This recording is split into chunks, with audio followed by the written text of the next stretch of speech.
Hey everyone, welcome to the show. I have more Trump regrets to share with you, more Trump voters entering the find out phase. So, first up, I have a video from the Focus Group podcast conducted by Sarah Longwell over at the Bulwark. So, check this out. There's been a whole lot of changes in not a lot of time. And, inflation is kind of moving faster than cost of living for most people's jobs, which is kind of getting rid of the middle class. In America, it's the haves and the have-nots, basically, is where it's going. And it's just creating an environment where, people are on edge. Like, I'm paying a lot more attention to what's going on, politically. I guess maybe that's something that happens as you get older too, but it just, you just got to try to maintain, I guess, and get through and hope that the next election cycle that we can get some new blood in. So, that man was explaining why he's disappointed in Donald Trump's presidency, even though, as you saw on the screen, he voted for him. He flipped in 2024 and he voted for Trump after he voted for Biden in 2020. Next up is a voter who now realizes they've made a grave mistake. They're like Job in Arrested Development. I've made a terrible mistake. So, this is a woman named Donna, and she shared a video of Candace Owens on Piers Morgan's show. Candace Owens was saying in the video that Trump has been a quote unquote chronic disappointment. And Donna agreed with that. She said, "This isn't what I voted for either. I'm embarrassed I rode that wicked Trump train.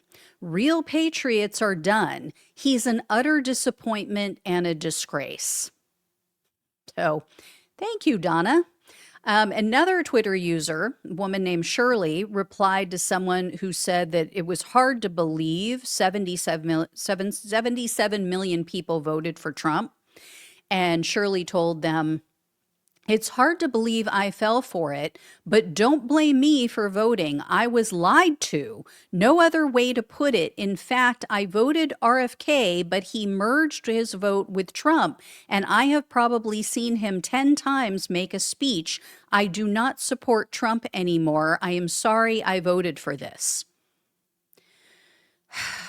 People, punctuation is your friend. I thank you, Shirley, but please, for the love of God, use some punctuation. A period now and then, a comma here and there. That's all I ask. Anyway, I ask that of you, and that, you vote accordingly in the midterms. That's all I ask, Shirley. Anyway, next up is another video from an Engage's focus group. So take a listen to what this person had to say, who also just voted for Trump. Thing is still going up. There's not even like a standstill. Sometimes prices are kind of like leveling out. As far as I can see, they're just climbing and climbing and climbing. So that, as you saw there, was a Pennsylvania voter, again, a swing voter who went for Biden and then flipped to Trump. And she was explaining why she feels more anxious about the economy under Trump, and why she's not happy. And she was one of the many in that group who said that they disapprove of his presidency so far.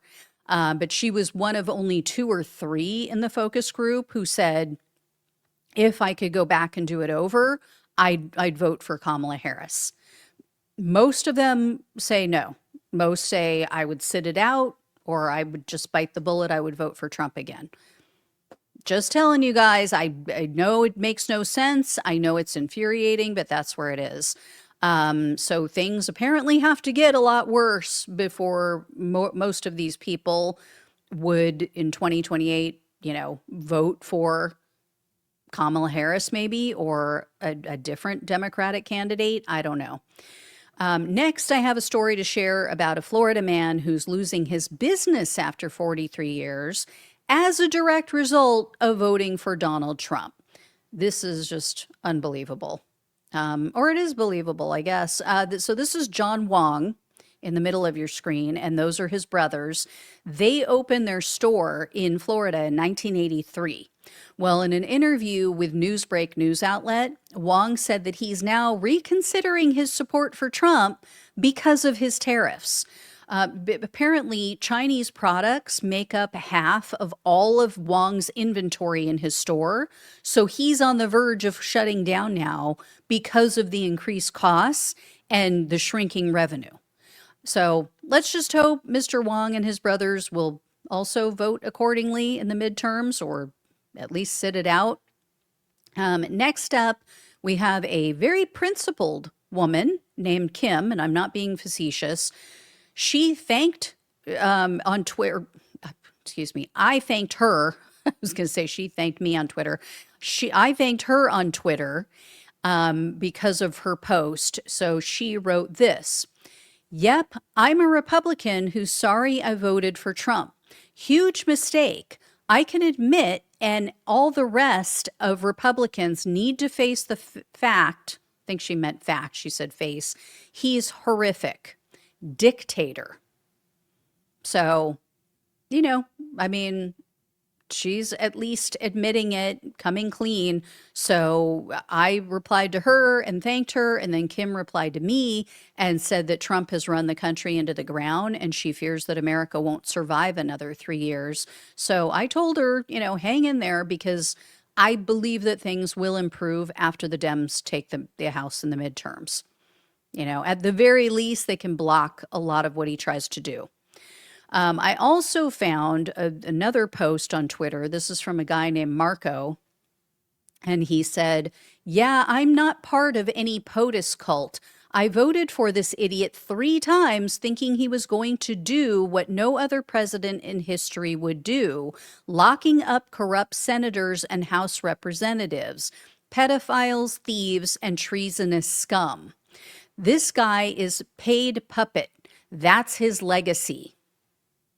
So, yeah, Trump's foreign intervention is really not going over well. It is going to play a big part in the midterms. A lot of non-MAGA voters cast their ballot for him, thinking, oh, he's going to stop wars. He would never start any new ones. He's the peace president, blah, blah, blah. Now they just see him as more of the same. They see him as no different than George Bush. I see that comment constantly. This next person feels the same way. So he posted a video of a former police officer. The video of the police officer I shared with you guys last week. And this person wrote, quote, I voted for Trump and I'm beyond disappointed. This is not what we voted for. We've got nothing we were promised. Trump is a total failure and is only concerned about a tiny country in the Middle East. We're cooked.